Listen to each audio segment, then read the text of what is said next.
pessoal, no episódio anterior, na Hora do Saber, apresentamos a vocês um pouco da história do município de Oeiras do Pará, através de relatos de moradores que vivenciaram aqui na década de 60 as transformações do município, assim também como avanços nas questões ambientais, sociais e culturais.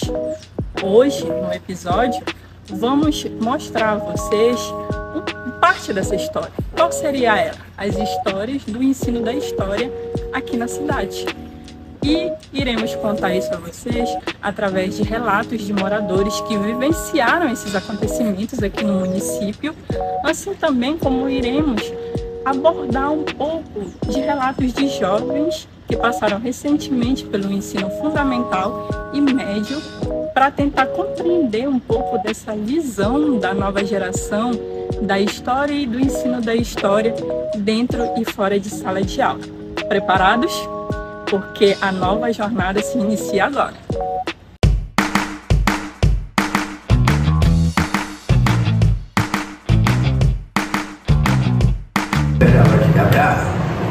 Portugal, parte ficou de o Brasil sendo a colônia de Portugal. Quando casava uma princesa portuguesa, era o Brasil que dava o presente, era 15 arrobas de ouro por casamento. E por causa disso, houve quem quisesse se revoltar para ver se acabar com isso, para não levar tudo o nosso minério brasileiro e enriquecer os países estrangeiros. Aconteceu o quê? Que José da Silva Xavier, o apelido Tiradentes, porque não estava dentro, que foi revolucionário no Brasil. Ele quis revoltar, reuniu os quantos, quis revoltar para ver o que fazia, para ver se o rei não mudava de jeito. Quando sabemos no Brasil, alguns querem elevar o Brasil, mas outros querem encolher o Brasil. Foi um controle lá por rei, ele mandou prender tudo que era para enfocar.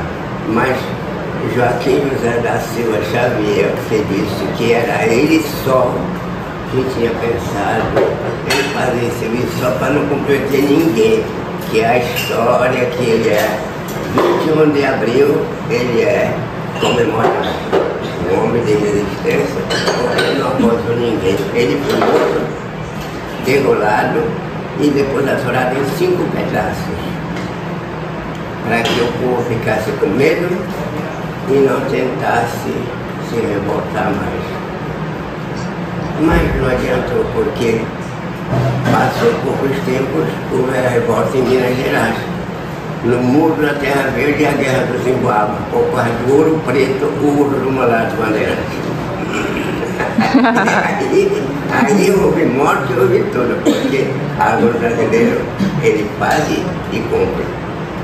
E aí foi que começou a ser feito revoluções.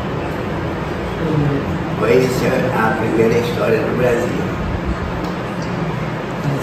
A gente percebeu que o senhor tem um conhecimento, meu Deus, parabéns, o senhor tem um conhecimento bem elevado, né? Assim, o senhor chegou nesse conhecimento através como? Pela escola, foi ensinado? Como é que foi ensinado esse conhecimento para o senhor? Eu peguei livro, depois de eu estudar só um pouco, depois de terceira série, que foi o que eu tinha poder tirar, e eu peguei livros que me davam e li a história do Brasil. Foi assim que foi. Eu fui adquirindo através dos livros didáticos. Parabéns. O senhor é natural daqui de Oeiras, seu Mário? Hein? O senhor é natural daqui de Oeiras? O senhor é nascido aqui de Oeiras?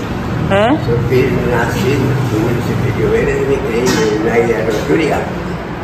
Quando eu me criei, Oeiras era do Cupinjó para cá, porque Limoeiro era vila.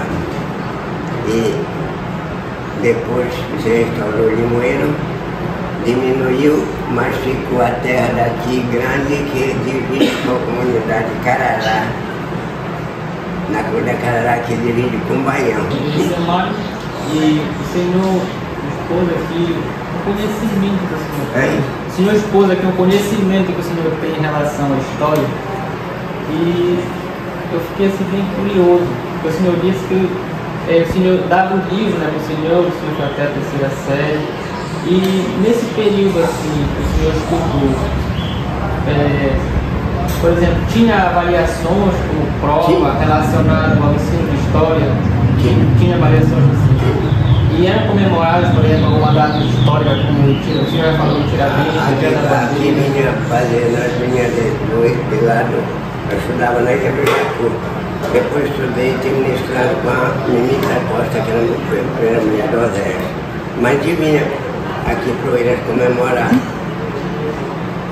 Era assim que era. Mas lá todo o tempo tinha um supervisor que vinha, dava o estudo na escola, era aquilo que era adiantado. Mas no caso, o senhor não estudava aqui na cidade? Hein? O senhor não estudava aqui na cidade? Não. Não? Não. Ah, tá.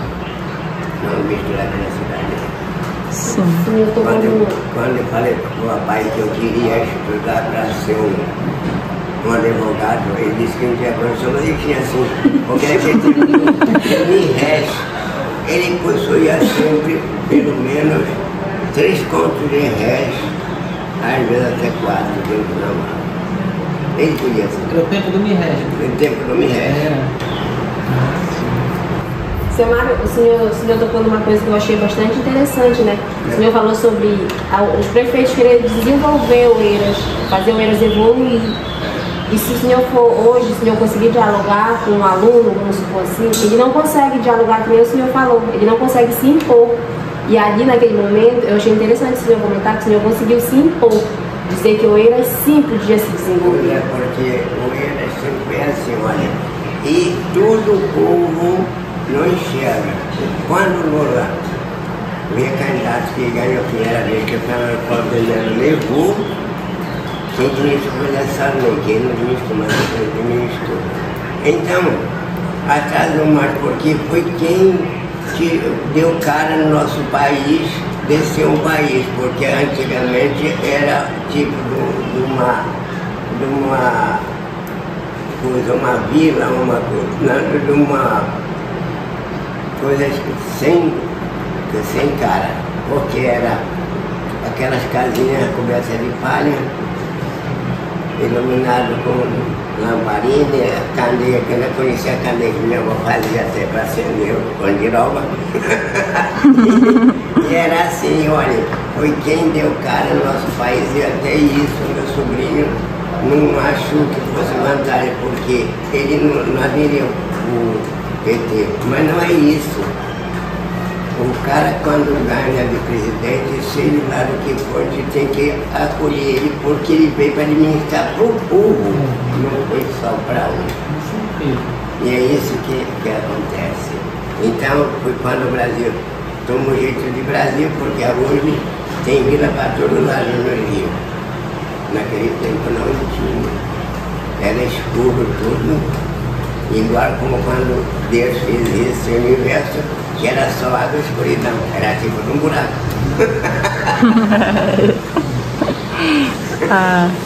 E seu Mário, naquela época, como era lá a escola, no caso, que muitos antigos eles chamavam de grupo escolar, né? Como era lá a escola? Os professores, o que vocês estudavam lá? A escola era por isso que eu estudei só depois de 7 anos de quando eu remava, porque eu remava de lá só e porque quando iniciou, papai tinha uma montaria grande, alimentava 10 anos, foi cheia de alunos, mas foi uma semana, me largaram só, não quiseram mais estudar, e nela eu ia, eu rolava nesse mar, quando a água estava enchendo, eu ia encostar para atorear. Eu ia chegar em casa às 2 horas da tarde, porque eu tinha uns colegas que eram já rapazes que estudavam lá no Toriamiri e que me refocavam para a beirada da Toriá. E quando eles não estavam, eu rolava só e eu até chegar até E essa marmitaria que o senhor fala era uma espécie de canoa que você utilizava. Era feita até de caixas lançadas assim. Tinha a vela, mas sabe, era moleque. E se for fazer uma comparação do passado com o presente, por exemplo, o tempo que o senhor estudou, você tinha que ir a reino, às vezes levar a menina da casa, né? Muitas vezes tinha que levar, e hoje em dia, se a gente for fazer essa comparação, quem mora na cidade tem transporte, muitas vezes dá para levar, quem mora no interior tem o barco, não quer estudar. É isso. E eu já tinha vontade que passava tudo o sacrifício. É isso que eu me lembro. E quando eu estudei no tempo da palmatória, da régua, essas coisas. E é o que aconteceu, que hoje eu vejo professoras como a minha sobrinha, a Socorro Pinheiro, conferindo no dedo a matemática. E eu pode perguntar quantidade, se perguntarem 9 vezes 8, eu sei dizer que é 82, 9 vezes 9 é 81, e assim eu tenho ela de assim que eu sei a Bíblia, eu sei de como. Porque ela decorava aquele tempo. E qual eram as disciplinas assim que o senhor estudava naquele período lá? Qual era a disciplina? O meu livro que eu estudei, tudo foi cheio de Alto de Carvalho.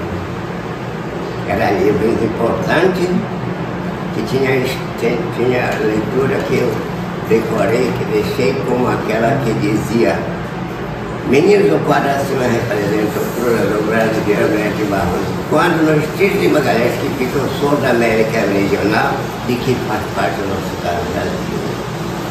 Lutou com a tempestade que foi uma perícia corajosa exigido tantas vezes comprovado, então, seu comandante e dois distintos oficiais destinados.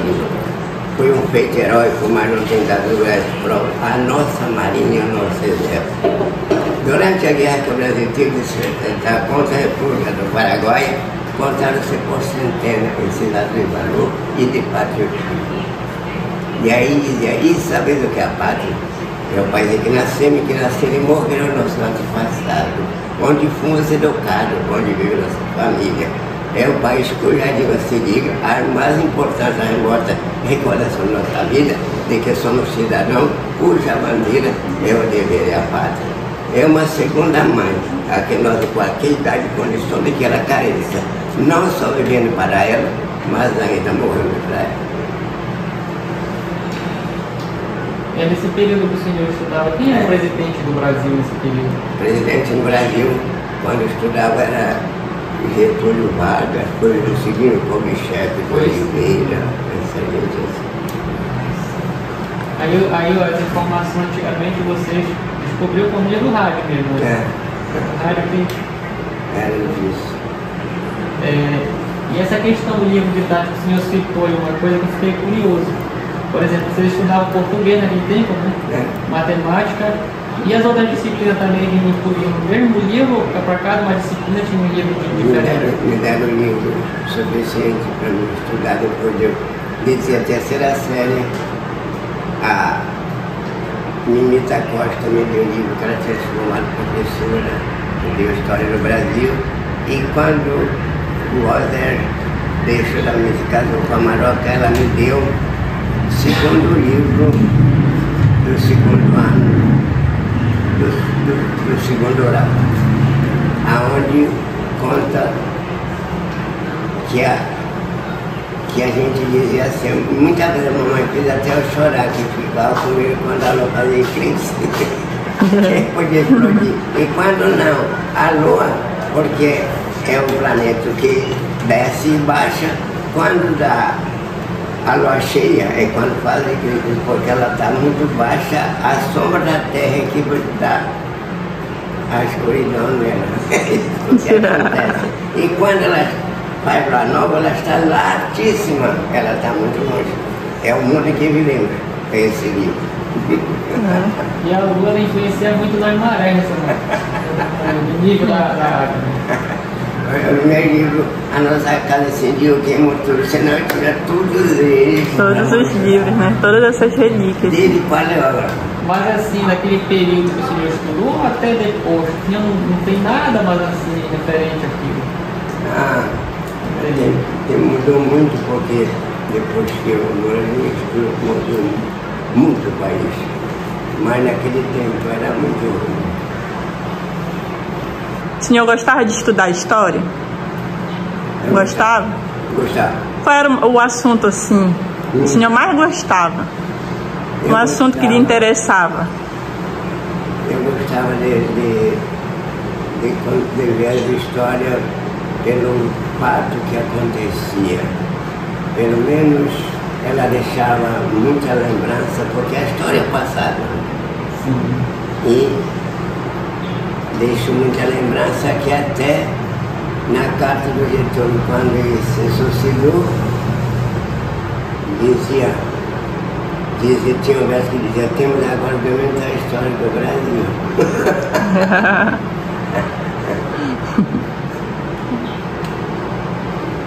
E é isso que acontece. Pelos seus relatos, a gente percebe que o senhor tem bastante memória, bastante conhecimento, né? E aí, se a gente for fazer a comparação hoje em dia, a gente pegar um aluno de ensino médio ou ensino fundamental, ele não consegue contar essas histórias em si. Porque o senhor, hoje em dia a gente fala que o professor de história é historiador. E o senhor, naquele período, o senhor foi historiador também, porque o senhor foi atrás das suas pesquisas. O senhor tinha um livro e tinha vontade de aprender também, né?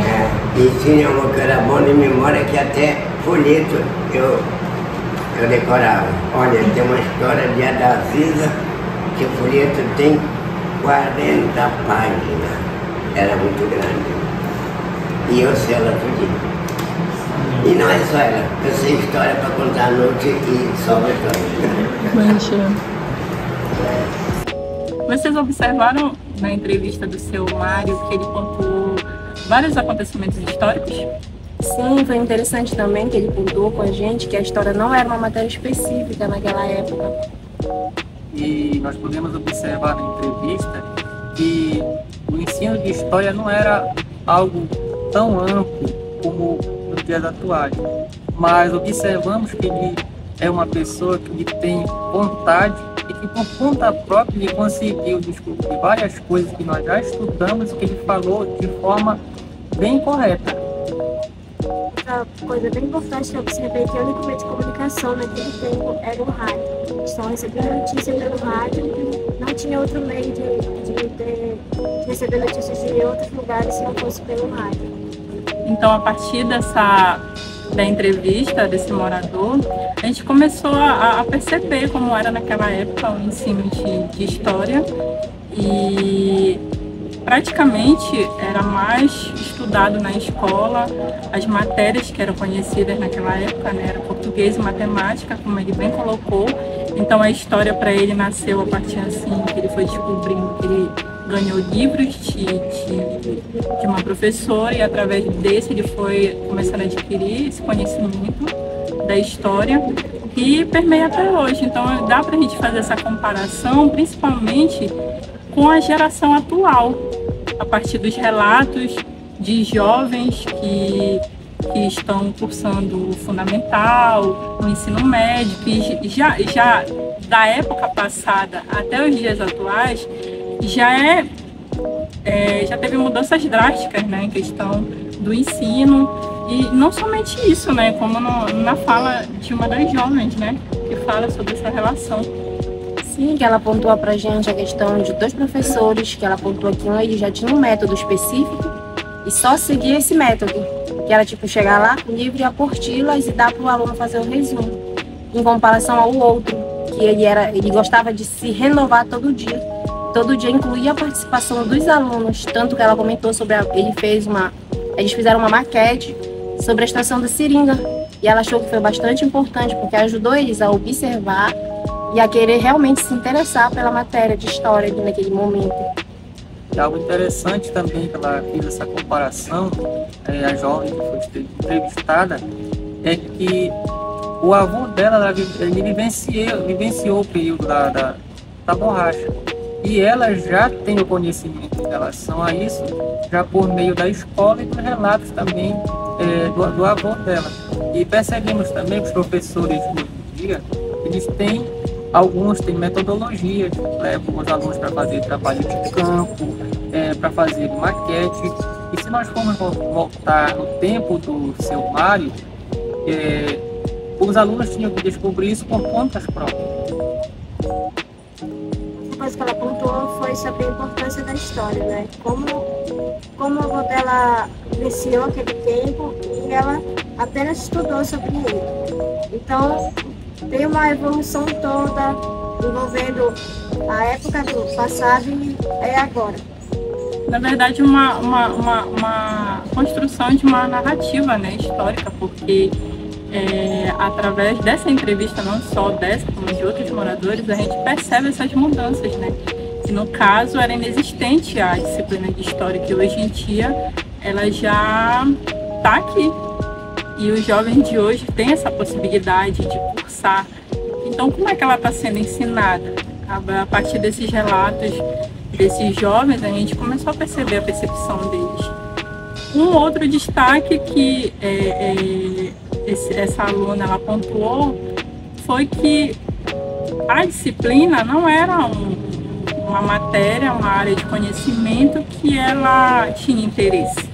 Não era, né? Ela se interessava mais em questões de disciplinas na área das exatas. Então ela começou a ter esse gosto pela história muito tempo depois. Principalmente porque ela dizia que por ser uma matéria muito extensa, que envolvia leituras e produção de texto, então assim como ela, os demais da turma achavam que é uma disciplina chata por conta de tudo isso. Mas que é claro que no decorrer do seu período de estudo, ela foi começando a observar as várias metodologias, várias práticas de produção que tem dentro de sala de aula, assim como fora também, questão de todo esse conhecimento que ajudou ela a ter essa outra percepção da disciplina. E uma coisa também bem interessante que ficou na entrevista, que nós conseguimos perceber, é que os professores do município de Oeiras, de alguma forma, eles não estão deixando também que a história do município se perca. Porque nós observamos que ela citou o nome de alguns professores lá que trazem isso para a sala de aula, fazem o trabalho de campo, de investigação e também entrevistando pessoas de mais idade, assim como nós fizemos. E é aí que a gente vê, né, a importância da história. A importância da história para a nossa vida, a importância da história não só da área de conhecimento, mas ela como um todo para a vida do ser humano. A história é extremamente importante, a história é matéria e a história de vivências, a história é transmitida oralmente, que era mais comum antigamente, como o professor Mário disse, que antigamente só tinha português e matemática, essa parte dessa história era um pouco perdida, ficava vago para eles.